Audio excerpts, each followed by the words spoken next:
Fala a verdade, você também já ficou um pouco constrangido quando alguém te pediu alguma explicação sobre textos como: a pessoa que amaldiçoar o pai ou a mãe será morta, e ela será responsável pela própria morte, pois amaldiçoou o pai ou a mãe. Levítico 29.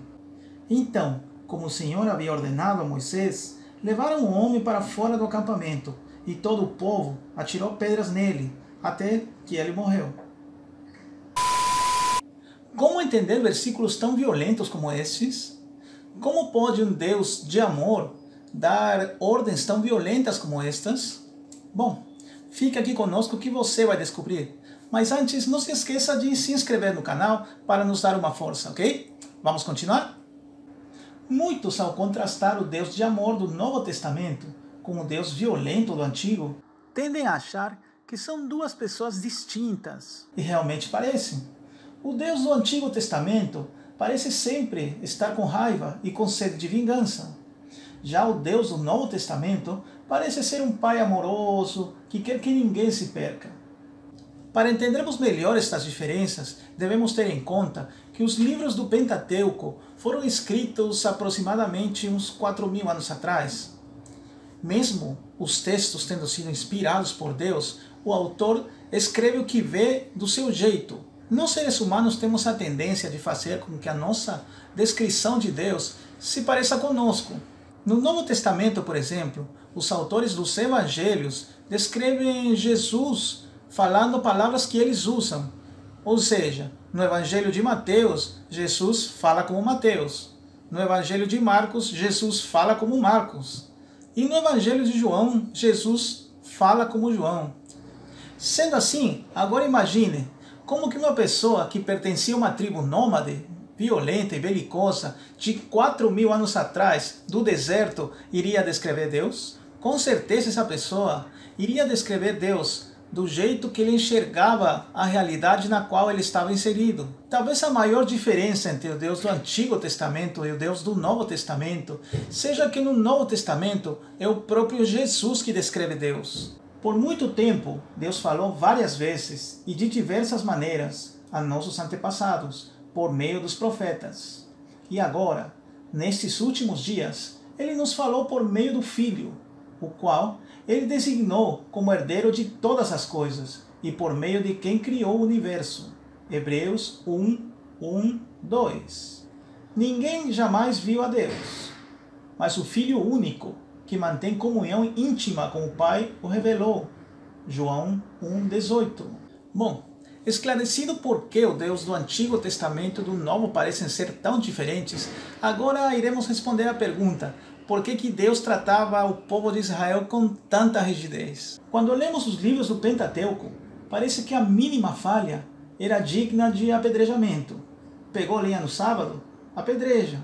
Ofendeu os pais? Apedreja. Pegou ouro dos povos derrotados? Apedreja. Nós, seres humanos modernos, temos a tendência de julgar tudo com nossos olhos ocidentais do século XXI. Mas isto é um erro, pois aquelas leis não deveriam ser comparadas com as nossas leis atuais, e sim com leis de povos do mesmo período. Por exemplo, vamos citar duas leis do Código de Hammurabi. Se uma pessoa roubar a propriedade de um templo ou corte, ele será condenado à morte, e aquele que receber o produto do roubo deverá ser igualmente condenado à morte. Se uma pessoa roubar o filho menor de outra, o ladrão deverá ser condenado à morte. Perceba que naquele tempo, os povos também tinham esse tipo de lei rígida. Mas será que Deus não poderia ter sido um pouquinho mais brando com seu povo? Infelizmente não. Porque esses seres humanos foram escravos e, como todo escravo, tinham sido desumanizados, tratados como animais. Nesse contexto, a única linguagem que eles conheciam era a linguagem do castigo. É por este motivo que Deus teve que ser tão duro com eles. Se Deus não tivesse feito isso, em poucos anos os hebreus estariam fazendo atrocidades como faziam os povos cananeus que habitavam essas regiões. Para entendermos melhor isto, imagine que alguém lhe dá a tarefa de controlar e educar os detentos mais perigosos e violentos de uma prisão. Detentos que não reconhecem sua autoridade e só reconhecem a autoridade do mais forte. Qual seria o jeito de tratar essas pessoas que só conhecem a linguagem da violência? Infelizmente, o jeito seria aplicar castigos a quem descumprisse as ordens. O jeito seria mostrar ser rígido e fazer com que eles aprendessem a lhe respeitar. Deus fez a mesma coisa, mas uma vez que eles foram educados, Deus foi gradualmente mostrando amor e compaixão por eles. Isso pode ser visto em textos como: pode a mãe se esquecer do filho que ainda mama? Pode deixar de sentir amor pelo filho que ela deu à luz? Mesmo que isso fosse possível, eu não me esqueceria de vocês. Isaías 49:15. Mas alguns devem estar pensando, mas espera aí, o Deus do Antigo Testamento permitia coisas como a escravidão, a poligamia, porque ele já não cortou tudo isso aí logo e impôs seu padrão moral de jeito rígido? Deus, na sua sabedoria, age no contexto no qual o ser humano se encontra e vai gradualmente educando e retirando a maldade. Deus sabe que seres humanos não mudam da noite para o dia. Isso é um processo que leva décadas e séculos. Jesus mesmo, ao ser questionado sobre certas leis do Antigo Testamento, afirmou: Moisés escreveu este mandamento porque vocês têm o coração duro. Marcos 10:5. Agora pense um pouquinho. E se Deus colocasse o seu padrão moral hoje para nós de jeito rígido, assim como muitos gostariam que ele tivesse feito como o povo hebreu daquele tempo, não tolerando certos comportamentos que temos hoje, será que alguém ficaria vivo? Quer um exemplo do padrão moral e ideal de Deus? Vamos lá. Vocês ouviram o que foi dito aos seus antepassados: não mate. Se cometer homicídio, estará sujeito a julgamento. Eu, porém, lhes digo que basta irar-se contra alguém para estar sujeito a julgamento. Quem xingar alguém de estúpido corre o risco de ser levado ao tribunal. Quem chamar alguém de louco corre o risco de ir para o inferno de fogo. Mateus 5, 21, 22. Vocês ouviram o que foi dito: não cometa adultério. Eu, porém, lhes digo que quem olhar para uma mulher com cobiça já cometeu adultério com ela no seu coração. Mateus 5, 27 e 28. Se o olho direito o levar a pecar, arranque-o, jogue-o fora.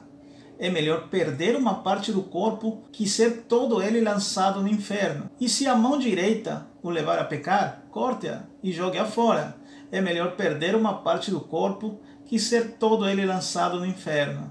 Mateus 5, 29 e 30. Deus, no seu infinito amor, paciência e sabedoria, educa e transforma o ser humano aos poucos. É por isso que alguns comportamentos eram tolerados na antiguidade e alguns hoje são tolerados. Mas é claro que Deus irá cobrar muito mais de nós do que das pessoas do passado, pois nós temos acesso a mais informações, cultura e conhecimentos superiores do que tribos nômades do deserto. É por isso que Jesus afirma: a quem muito foi dado, muito será pedido, e a quem muito foi confiado, ainda mais será exigido. Lucas 12, 48. Bom, até aqui chegou o vídeo de hoje. Espero que tenha te ajudado a esclarecer esses assuntos um pouquinho mais polêmicos da Bíblia. Se você gostou, não se esqueça de curtir o vídeo, compartilhar e deixar um comentário, ok? Um grande abraço e até a próxima. Tchau!